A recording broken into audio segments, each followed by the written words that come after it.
Hello and welcome to India Career Center, the one-stop podcast for students, professionals, parents and guardians. In every episode, we will try to deal with a current topic that needs expert advice related to career guidance and career mentoring. Please welcome your host, Dr. S.P. Mishra to the show and happy listening. Ladies and gentlemen, welcome to another episode on India Career Center podcast. This is episode number 97. Today, our topic is revolving around the state of higher education in India and what needs to be done. If we all realize that already one quarter of the 21st century is actually gone, we are already into the second quarter of the 21st century, and India has the potential to really gain in this century and become a superpower, world power in this century, because there are so many good things which is there for India, including the demographic dividends. But today our focus is on higher education. The reason we are talking about higher education is because India is one of the largest higher education system in the world, with nearly 50,000 institutions, universities, and over 4.3 crore, or about 43 million students who enter into the system every year. Around 1 crore students or 10 million students actually come out of the system every year. It's a gigantic system, and obviously we are going to take a look at what are the areas where we can actually improve. And to learn more about this subject, I've got a very, very eminent guest today, Professor M.K. Surappa, who joins us from Bangalore today. Professor Surappa is a INSA senior scientist and adjunct professor at National Institute of Advanced Studies, Bangalore. He's an honorary distinguished professor for life in the University of Mysore. He is the former vice chancellor of Anna University. He is the former dean of Faculty of Engineering, Indian Institute of Science, Bangalore, and the former director of IIT Ropar. In fact, he's the one who actually he's the founder director of IIT Ropar. So with over 5 decades of experience in the academic world, there could not be a better person than to talk about this subject today. So it's a great pleasure to invite you, Professor Surappa, to this conversation today. And through this, I hope I will be able to learn few things about this subject, which is very complex. It's not something very easy, but I'm sure there'll be a lot of wisdom which we can take from this conversation. So, Professor Surappa, thank you for your time today and being with us today to discuss about this topic. Thank you, Dr. Mishraji, for your kind introduction. I thank Dr. Mishra for inviting me to share my insights, which are heavily supported by the facts and data on the ground realities and the prevailing ecosystem in the Indian higher education and research environment across institutions in India. So before we get into the main subject, I would want you to briefly take us through your story first, because your story is such a fascinating story about your journey. So please briefly tell us about your story first. Sure. I'm sure it is going to be very, very inspirational to many of our listeners and viewers. Sure. Okay. Fine. My name is Surappa. I was born into an agricultural family in Mirle, Mysore district, to a very small farmer, and I studied in Kannada medium school in Mirle from the first standard to the 10th standard. After that, I moved to the Mysore, where I did my PUC and the BSc in the Mysore University. Then I moved to the Indian Institute of Science for my BE degree in metallurgical engineering, metallurgy. After my BE, I continued at the Indian Institute of Science for my master's and PhD degrees. Then, for a brief period of 2 years, I worked at the then started regional research laboratory. This is one of the laboratories under the CSIR of Government of India. So I worked there for 2 years. Then I left India at Trivandrum. That was the place where I worked as a scientist at regional research laboratory was in Trivandrum. So from that, I left in 81. I went to the United States as a postdoctoral fellow at the Drexel University. After 2 years, I returned to India and married and went to the Cambridge of the Cavendish Laboratory as again Jawaharlal Nehru Trust under the Jawaharlal Nehru Trust Fellowship Scholarship. And I spent about a year and a half, close to 2 years at the Cavendish Laboratory, Cambridge University. So then from there, I moved to Switzerland. I was offered a job at the Swiss Federal Institute of Technology in Lausanne. This is one of the federal institute in Switzerland. It's a well-known, reputed institute. After 2 years of my 2.5 years of my work there, I returned to India. I came back to my alma mater at the Indian Institute of Science as an assistant professor. That was in 1987. Ever since until 2021, I was attached to the Indian Institute of Science in different capacities as a professor, assistant professor, professor, and as a chair professor.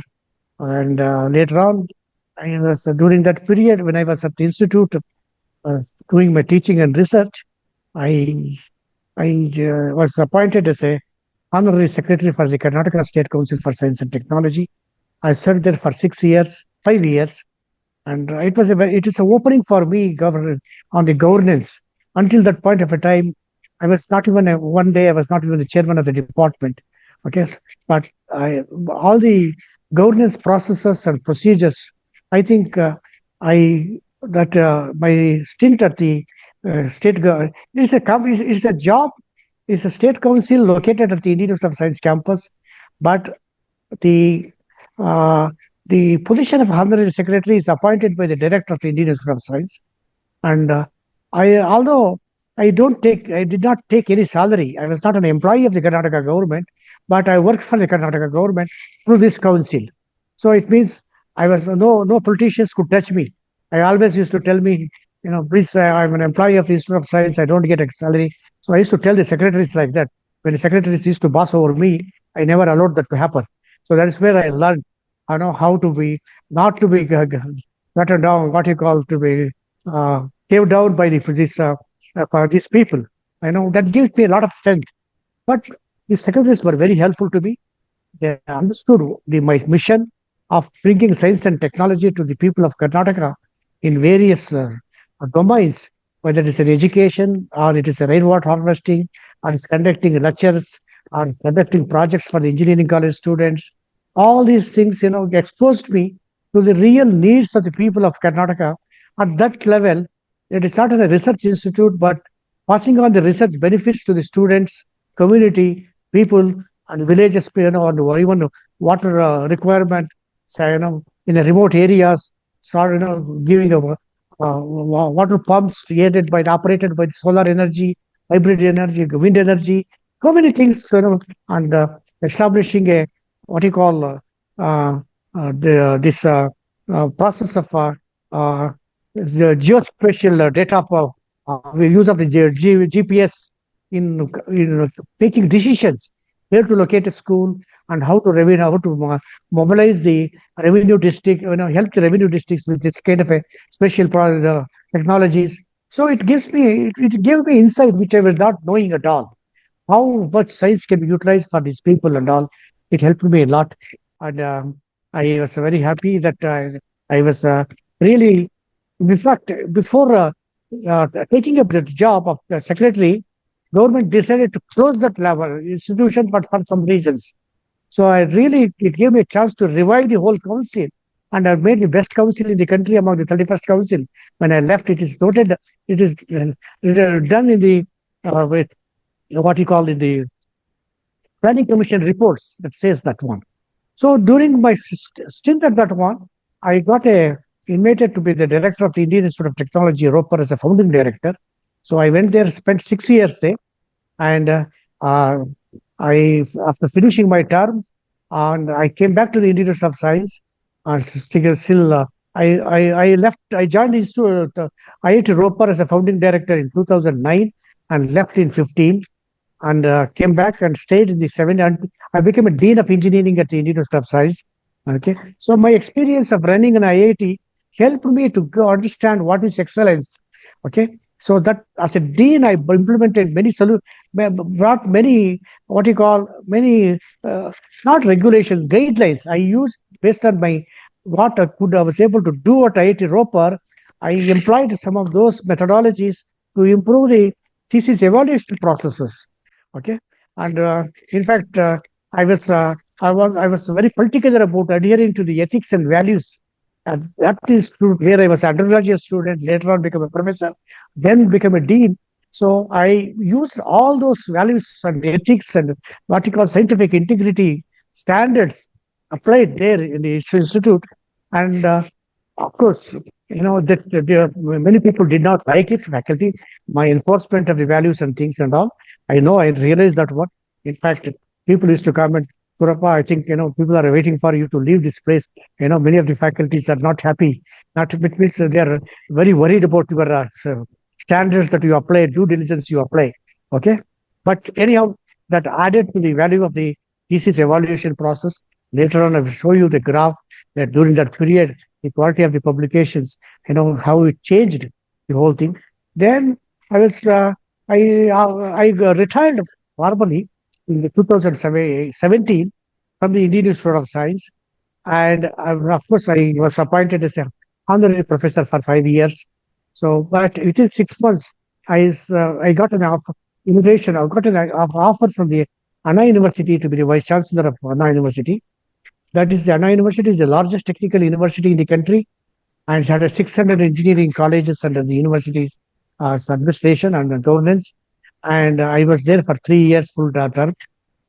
Prior to before I joined Anna University, prior to that 2 years, there was no vice chancellor, so it had its own issues and things like that.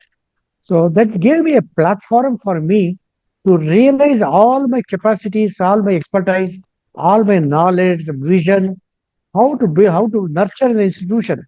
See, I went to the IIT Roper without any baggage, and I did not create any baggage there. Okay, and it's become one of the finest institution. When I left, and I showed you the data in terms of the research quality, then I came back here. So there was a lot of baggage in Anna University that has to be removed. I removed all that one. I took a very strong, decisive steps in building a trust, because in the university people had lost faith in the university administration, that everything can be bought by money, by influence, by using the caste as a tag. So all that one, I anyway erased all that belief in the minds of the people, both in the faculty and the students at the Anna University. They stood with me, and I was reasonably successful. In what you call bringing re-establishing the trust of people in the governance of the university by the vice chancellor, where I was the vice chancellor, and they felt that this vice chancellor does everything for same, if I impartially, honestly, and everything is a transparent process. Everything is transparent except the examination papers. So this kind of a confidence level and a trust is very important for the university faculty to work and give their best. And this is what I learned in my 3 years of tenure at the Anna University. And when I left, again, I can show you through the graph with your Civil databases how it reached the top position, okay, in the history of the Anna University. In terms of course, you can say what is the cost, these as a how do you measure the success or the quality of the research in the university system? There are more than one parameters. I'm only choose one parameter, that is citations per paper, or FWCI, that is the field weighted citation index. That is a measure of the quality of the citations to the papers, and more the citations, better the quality, so better the research index of this university. And when I left, after my departure, at the time of the departure, 2 years after that, that university becomes ninth in the QS ranking. Next behind, just behind the IITs. Okay, so this gives me a lot of um, confidence that it is possible to change the what you call the track of the university, it's possible to bring in a transformations in the university culture, whether in the university discipline and in the governance and the trust. One can earn the trust of the all the elements, stakeholders of the university, if you are open, if you are transparent, if you are available for discussions, if you listen to the people, to receive any people tends to come with lots of grievances, right from the lowest man, students, attendants, to the highest management, chairmen of the college. So, and if you give a time and listen to them, of course, you cannot solve all the problems. Sometimes the stories were concocted.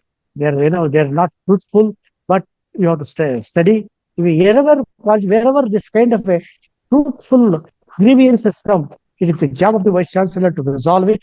I have resolved it on time, within few hours sometimes, within few days sometimes. There is students harassment by the faculty, faculty's harassment by the government, by the administration. So I have attended to many of these things to solve problems of many people. But I also have taken actions, very stern actions, dismissal of the people, and for the punishment. These are all the things that's required in order to keep the what you call the confidence of the people in the system. So I was able to do that one. So after that, now I'm attached to the National Institute for Advanced Studies in the IISc campus, where I'm an adjunct professor and INSA senior scientist. I'm continuing to have a passion for my only. I have been looking at the reasons for the suboptimal performance of the Indian institutions in India.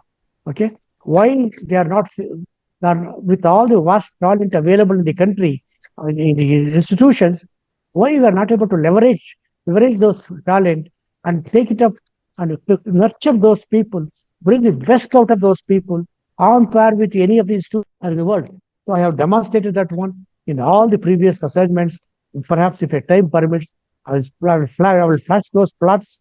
Okay, it is not my plots. It is a plots that is available in the SciVale or the Clarivate databases about these institutions that I serve. So with that one, okay, I'm very happy. This is all my journey that I traversed. So that for me, it was a bit blessed to do these things. I was privileged to do these things. I'm not just praising myself. I had an opportunity to do contribute like this, and I'm sure this is what I want to share. In this talk, in this conversation with Dr. Mishra, whatever the questions you ask me, and anybody else also can ask me any the viewers of this podcast can also write to me, and I'm really happy to talk to them, engage them, because for me, engagement is a very critical thing to learn, to disseminate, and to improve the system. Because however different you are, you can take your decision, but engagement is very important. You must listen to everybody, especially you must listen to the people who have done better than me. Okay, that's where you learn, and that's where you adopt those practices and learn. Such practices are very crucial in running an institution, and that will go a long way in what you call sharpening our knowledge, because you will not know many things, and you have to learn. And this is what you call the continuous learning process. If people talk about it, and that is very crucial in both research and governance. First of all, I forget to mention about my research area. My research area is in the metal metals composites, especially in the aluminum metals composites. That's where we, in fact, nucleated that work with my former supervisor at the Indian Institute of Science. That proliferated very well and got a good name to the Indian Institute of Science for papers that I published, for the kind of what you call the impact those papers made in the scientific, in the world literature of composite material, in the science and technology of that material. That brought me in fact great satisfaction of doing that work. Okay, in the most difficult circumstances, at a time when I do a PhD, there were not many microscopes, there were not many things. I used to run around from place to place. So but that I was able to do a best work, that is, and the best work in research. I was able to do a governance. I know best, what you call the research excellence and the governance excellence. And I was lucky to do both, okay, at different places. And this is what has served my. No, I'm very happy with all that one.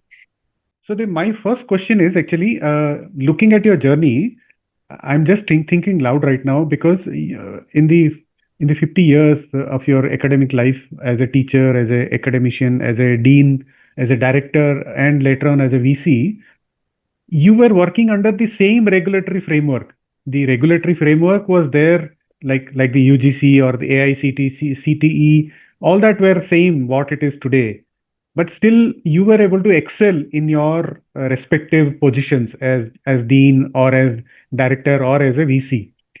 What do you think is the reason that many of our institutions are not able to actually thrive in the same regulatory framework which was there earlier? Or do you think that the regulatory frameworks have actually become little more stringent in today's time, and because of that, there's a limitation to which a leader of an organization or an institution can operate? So what are your thoughts on that? It's a very good question. I spent all my entire student days, faculty, and professional time, my period in the Indian Institute of Science. That is one of the very outstanding, great institute which allows you to interact with people without any inhibitions, okay, without any permissions. You don't need any permission. You don't need to go to the permission. You don't need to go to the head of the department. That you have to travel. You need a permission and all. You just send one, whatever your routine letter. That too, you don't have to go and give it to him. You give it to the office. It will take care of it. So there was no roadblocks to me or any hindrances to me or any what you call control on me in that institute for anything that I almost did, except for funding. Funding was also not required, but except for funding money, which as a student, I was getting a scholarship or whatever thing and all, fellowship. As a faculty, I used to get a salary. So there was no need for me to be to worried about anything, okay, except my work. Okay. And we had a good access to the library, and all the journals used to come, and lots of visitors used to come. I used to discuss with them, and faculty members were available. Okay, sometimes I used to go and discuss with them. For example, one of the papers that I wrote, it became a very classic paper. I had a discussions with the aerospace engineering professor who was a heat transfer man. So I utilize my time very effectively, okay, to gather that kind of an interdisciplinary approach, borrow, understanding the things which I did not know from a person from a different discipline. So this attitude which I imbibed, or thing, is primarily, perhaps helped me, and the institute environment. The Hmm. great people, big people used to come, Nobel laureates used to come, okay, and very eminent professors used to come. So I used to listen to many of these talks, okay. So that kind of a culture that I imbibed, and the work habits and the discipline, that helped me to seek truth everywhere, to seek in my research truth, with the Satya Shodhane, okay, find out experiment. Because of that's kind of a what you call the repeatability, reproducibility, and novelties in that papers. That is the reason why perhaps PhD papers, 4 papers, getting a 700 citation is not very common. I mean, I don't say I'm the only person, but if there is no data available on that kind of a thing, PhDs and all. But I know that in addition to that, papers being cited in the US patents, okay, so that gave me a lot of confidence in me that one can do anything, whether it's a research or a governance. Then during the period, I was attached to the secretary of the thing and all. So my interactions with the ministers, secretaries, helped me to understand the general governance and all these things, how to take this in. Because from a rural background, I was able to attach these scientific research, okay, not my research, but the research which is already done on the water purification, providing the water education to the students, class seminars, and helping the many of the uh, many of the things which involve some science, some technology, okay, which I did not do, but it's all available. So only reading and talking to my colleagues and pushing the people to implement those things, awakening the people, okay, bringing the knowledge, useful and utility of the rainwater harvesting that we did in schools. I think you did in about 20,000 schools that was implemented. And based on that one, in fact, the Bangalore City Corporation made it mandatory for all the new houses, new office buildings, this rainwater harvesting. So these are all small, small things, but useful to the society. And we showed that one. So All these things helped me, okay, in moving forward. And my each and the positions that I moved, I always used my previous backgrounds, previous experience, and I used to talk to the people with whom I worked earlier. My colleagues, whether junior or senior, even in fact, Anna University, I did not know many things. How to solve that problems impartially without innovating any legal problems or ethical problems and all. So, what is the procedures? So, I used to call the senior IAS officers involved in the governance, for example, in tendering process, how to do that one. So, I took their help. And in accounting practices, I used to call my deputy registrars in IT Roper, and even at the University of Science, they invited them. So, these are all various engagements. The engagement is very critical. The more you get involved, but take your decision. But you should learn from those people who have a better knowledge in that area, which I don't have, okay, and use that one for the benefit of the institutions. That's what exactly I did, in the thing. Fantastic. Now let's Yes, sir. try and understand about the regulatory framework, which is Ah, basically the UGC. So can you yes, help us understand, help our viewers also to understand about yes, UGC, how it all started, and what exactly yes, yes. UGC does? The UGC came into existence sometime in the 50s, okay, and after the independence, it came into existence.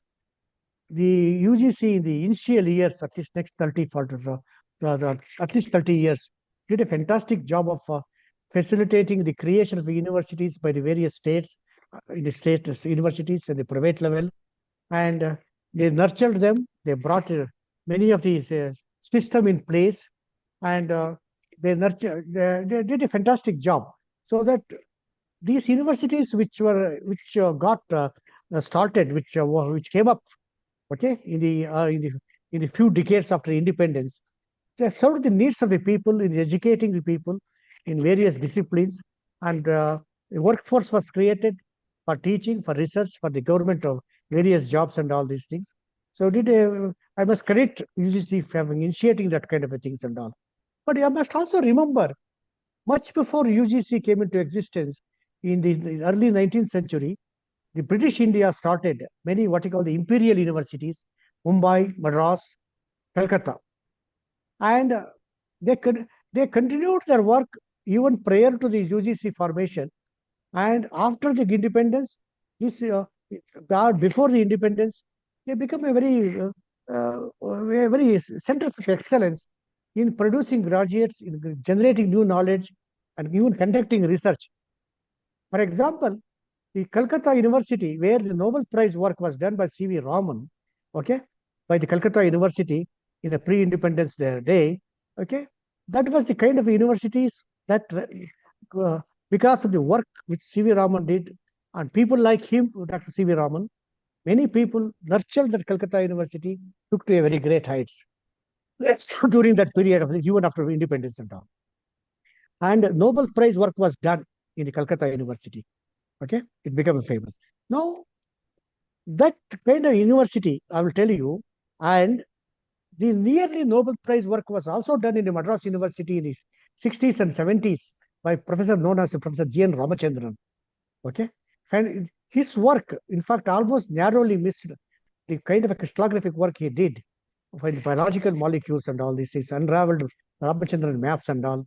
It is a very narrowly he missed the Nobel Prize. Even people talk about it and all. And he was one of the very creative researcher that Madras University produced. Now, it all came up then until 80s and 90s. If you see the quality of the work in the last 30 years in hundreds of universities in the country, none of that work can match the quality of the work done during those periods. Okay, with all the money available now, a great funding, a great facilities, infrastructure, I don't think we have been not been able to replicate or what you call that kind of a quality work. Okay, in any of the university based on my knowledge. Okay, based on my knowledge. Now, what has gone wrong? Okay, in this intervening period, why we are not able to produce, compared to the kind of facilities that Sir C.V. Raman had, with a very moderate instruments, and G.N. Ramachandran had with the crystallographic, his X-ray diffraction unit. Okay, this very unparalleled work was done. Okay, so if you look back, when you must also understand another factor. This UGC not only supported the perhaps this not during the period of C.V. Raman because it was not their UGC, but at least I think Professor G. N. Ramachandran period, I don't know, but I'm sure it must have supported the work of such a great work. In addition, the people who mentored that university, Madras University, Dr. A.L. Lakshmi Swami Mudaliyar, A.L. Mudaliyar, he was a giant vice chancellor. He was a where he was a vice chancellor for 27 years. And during his period, that Madras University gained that kind of a reputation. So, in a sense, but both the governance and a creative researcher combination produced that kind of a great work during that period. With the support of the body like UGC, okay, which is to be governed by the very stalwarts like Deshmukh, with and uh, uh, other person, Kothari, and a few of the names that I remember. Many more people must have been there in the last 30 years. But even, although he was not connected with the university, that's Bhatnagar. Okay, so these are the kinds of minds that are available at that time, selflessly worked and promoted, the institutions very well. But now I don't see that thing happening. For example, now it was a simple, that was not much of administrative work for the faculty. They were all concentrating on research, teaching and research, not much of this kind of forums. Every day UGC sends to the government or the college universities to fill up, give the data and all these things. I don't think all those things were there, in my opinion. I don't know, there was no those who repeatedly the kind of the directives and the guidelines and the recommendations, mandatory guidelines, recommendatory guidelines, and optional guidelines, all kinds of things that routinely these UGC, MHRD sends to these universities. I've never heard. In fact, it's not there even during my period. But we never involved in the administration and all these things. Our job is only to doing just research, nothing else. So something has gone wrong in this system in the UGC. Now, I don't know why this happened, but I want to tell you, UGC has brought out a compendium of regulations from the period 1953 to that one. That compendium regulations runs into the 1,100 pages. I don't know any vice chancellor, any UGC chairman does it remember this kind of a thing. Okay, this kind of a 1,100 page regulatory compendium. You don't need that kind of a compendium for an institution like university. Okay, everything, it is a compendium talks about it. Okay, you do this one, you do that one, you do that one, you do this one. Just like parents teaching the school children, do that one, don't tell lies, be truthful, be truthful. But that will continue if the parents take action if they lie. But I don't know whether UGC has taken violations of that one. I don't see, because I have seen in the universities that I am familiar with, the kind of a plagiarism, scientific misconduct that has happened in my own state in the university, they get away with that kind of a thing. So basically, I think, UGC must be much more responsive, much more proactive in arresting this decline in many of these kind of wrong things happening, and not only UGC should take action in universities, VC should take action in faculty, and whoever commits mistake. So this kind of action gives a deterrence to the system. So people will not do anything more. They will be very careful. Okay. That is the reason why this, they're during my period, they are able to get the best out of it and all. So this is somehow, if you ask me the question, the manifestation of this kind of a ecosystem where you can take granted anything, okay? You will not be punished, and you can get your PhD easily, without going through scrutiny. In fact, if I look at the UGC regulations, it writes about the minimum standard for PhD degree. Instead of minimum standards, you should talk what PhD should bring out. It is not the minimum standard. You should talk about what outcome PhD thesis expect. There is not even a single line on this kind of a guidelines for the UGC, what he has written on this kind of a things. The values and ethics of the stakeholders, 31-page document. There's nothing is here in that one. Not even a single line. Okay. So if you look at the same thing in MIT documents, Stanford documents, you know what they say, what they talk. I want to read out that one for you, for the benefit of the audience. Okay. This was the, um, the basically, they give only 3 pages or 4 page note to the faculties and the supervisors and all.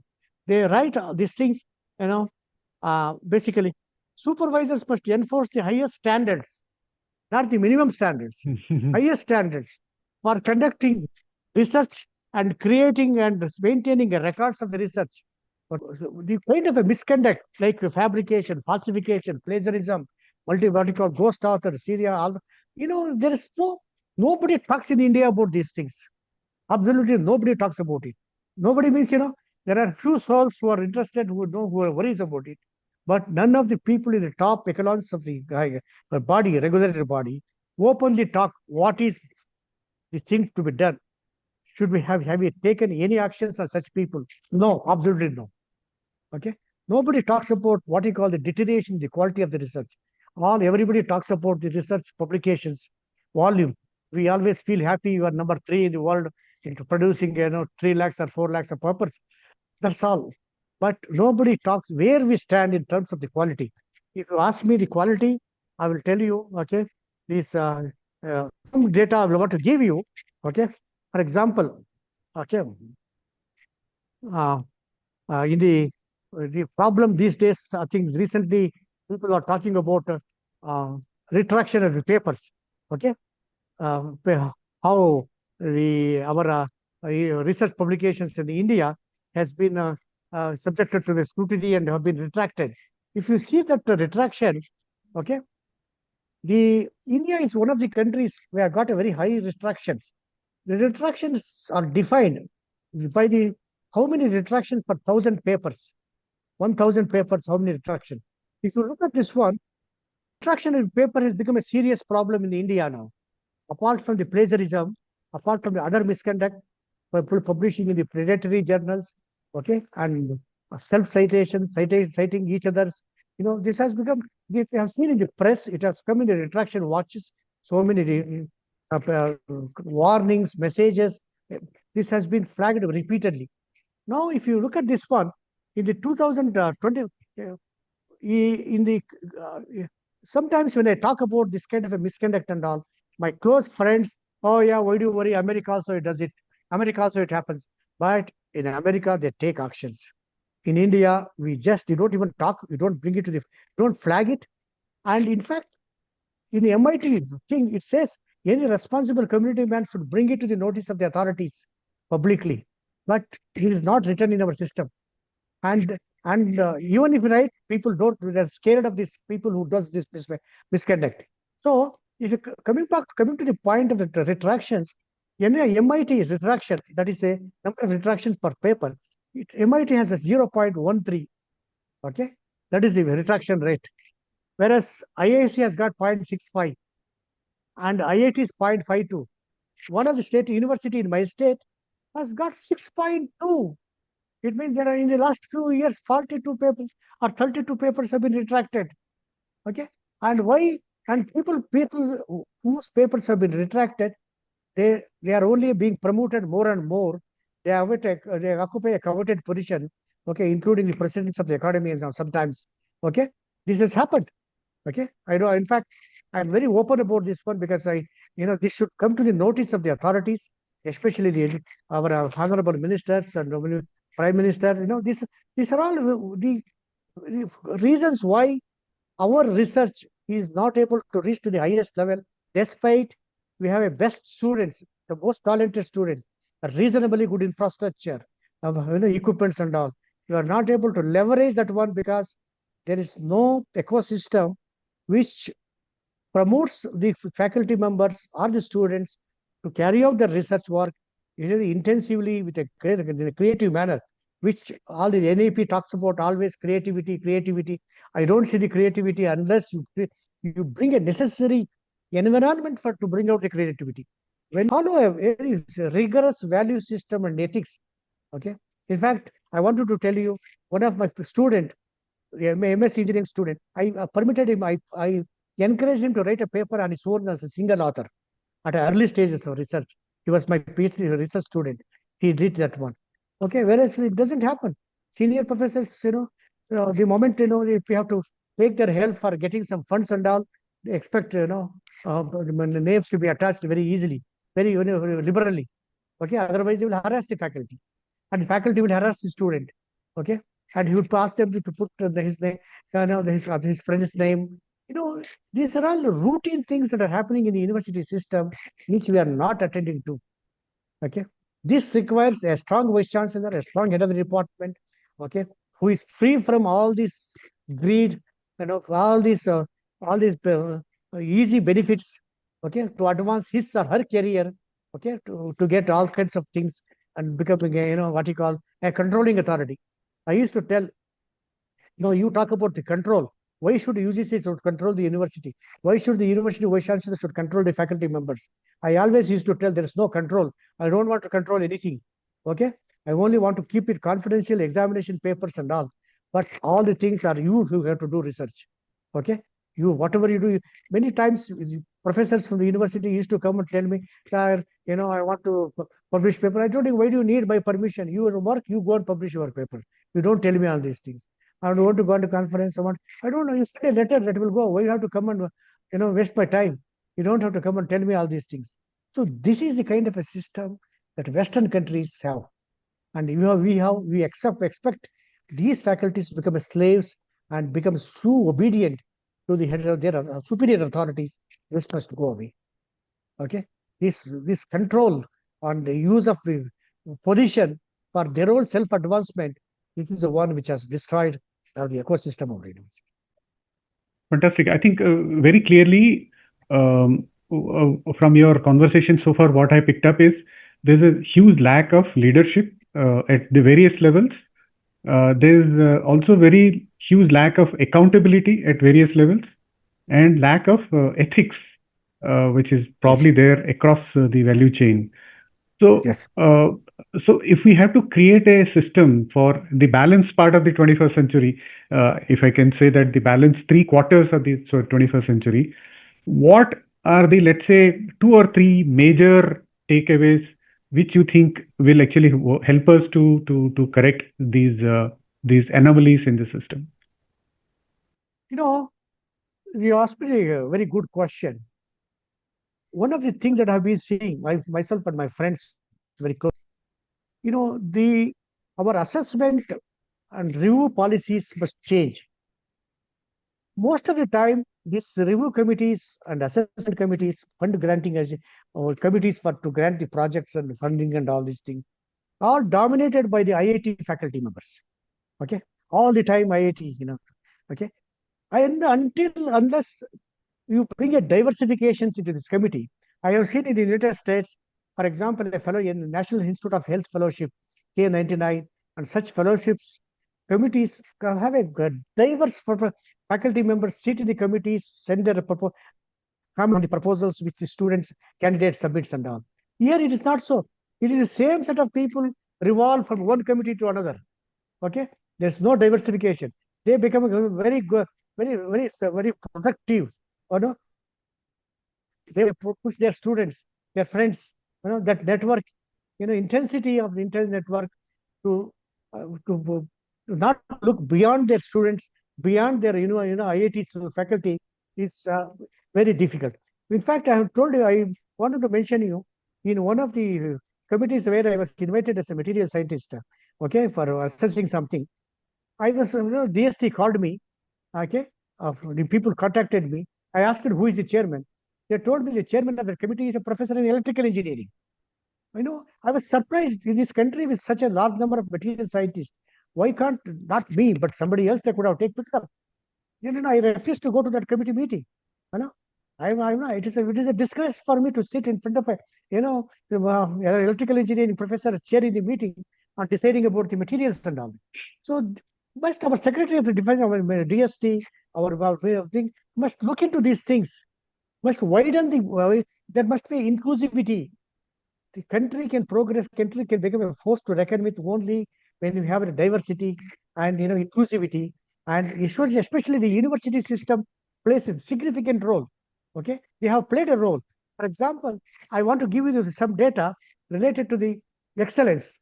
If you look at the Stanford table, that table, lists the number of scientists within 1,000, 1 lakh, number of scientists within 2%.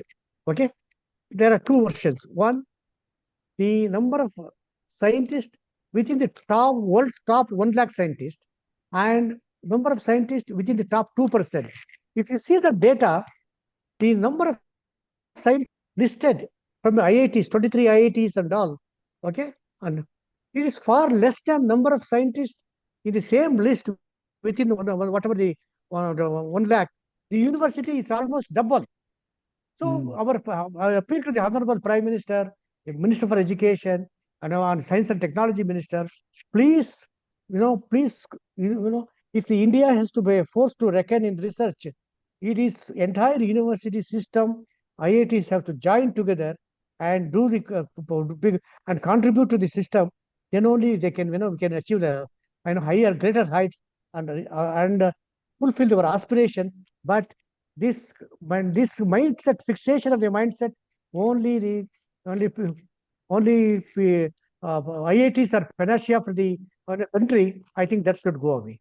Okay, maybe these IITs are bright and they do a lot of innovation and all. I'm not debating about it, but if you look at the kind of IIT graduates, that 60,000 IITs and NITs produce 60,000 graduates, engineering graduates, whereas universities produce 15 lakhs.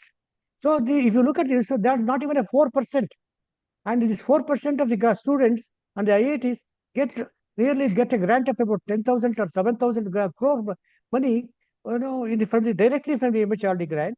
In addition to that, raise funds from the research funding. There are nearly about 25,000 crores for the 60,000 students, whereas 3,000 crore for just for the whole entire 15 lakh students, and about 1,000 and 10,000 are also engineering colleges.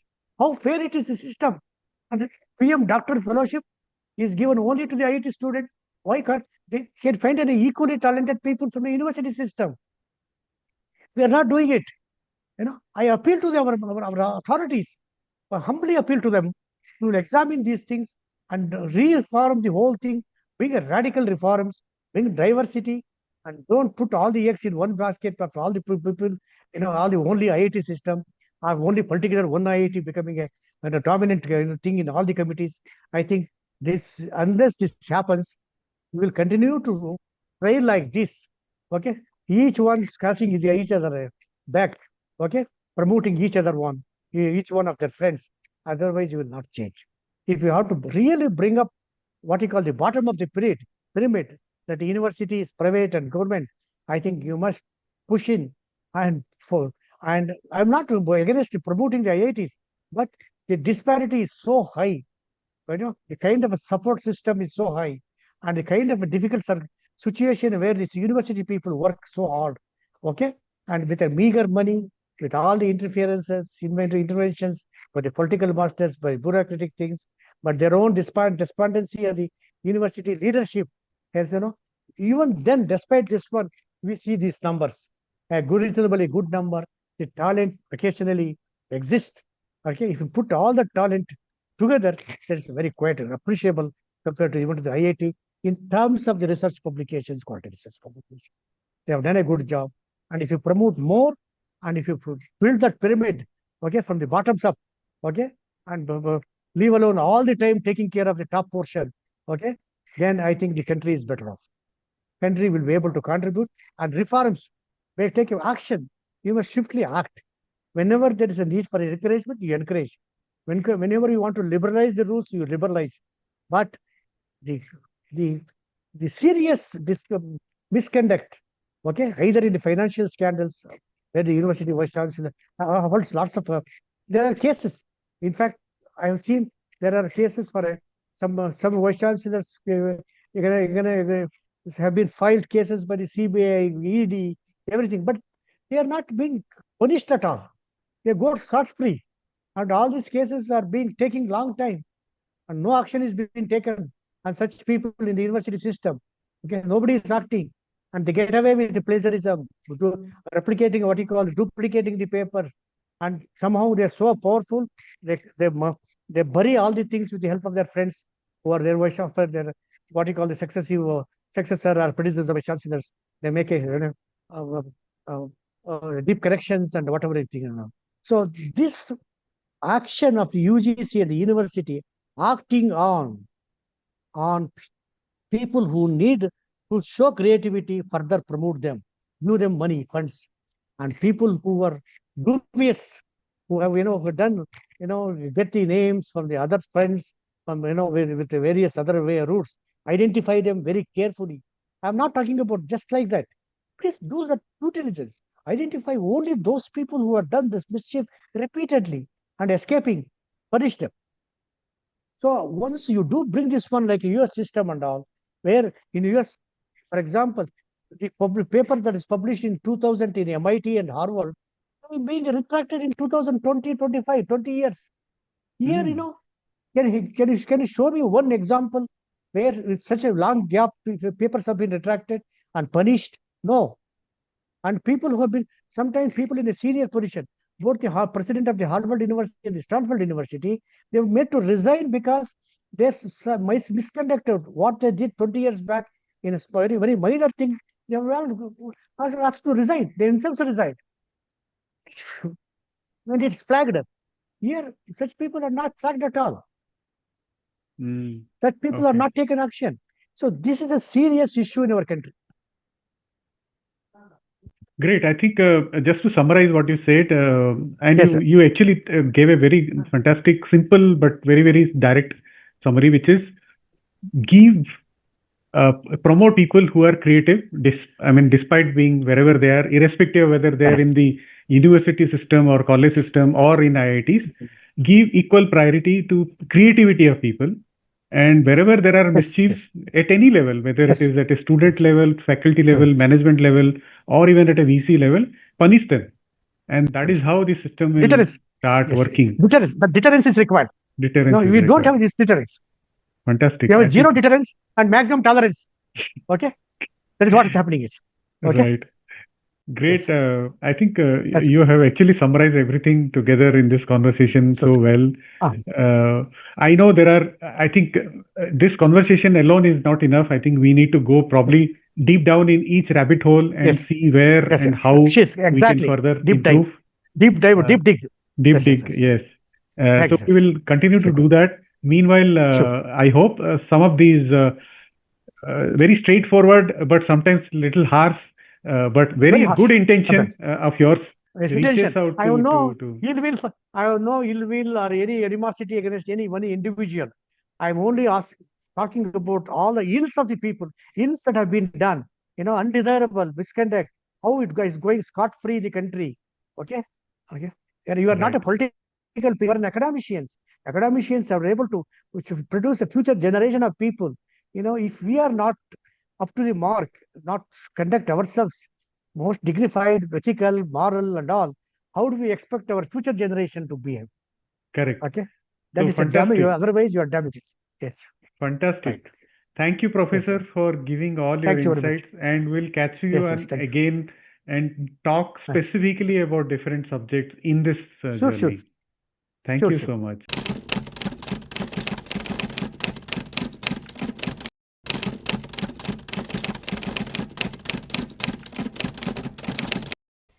Hope you enjoyed this episode. We sincerely wish you could take something from our conversation today and be able to apply it to your life in a positive way. We value your feedback. This can help us improve our future episodes. So share your thoughts to serve you better. If you want us to focus on a topic which you think is of importance, let us know. We will share our expertise in future episodes. So, see you soon with a new topic and help you in your career journey.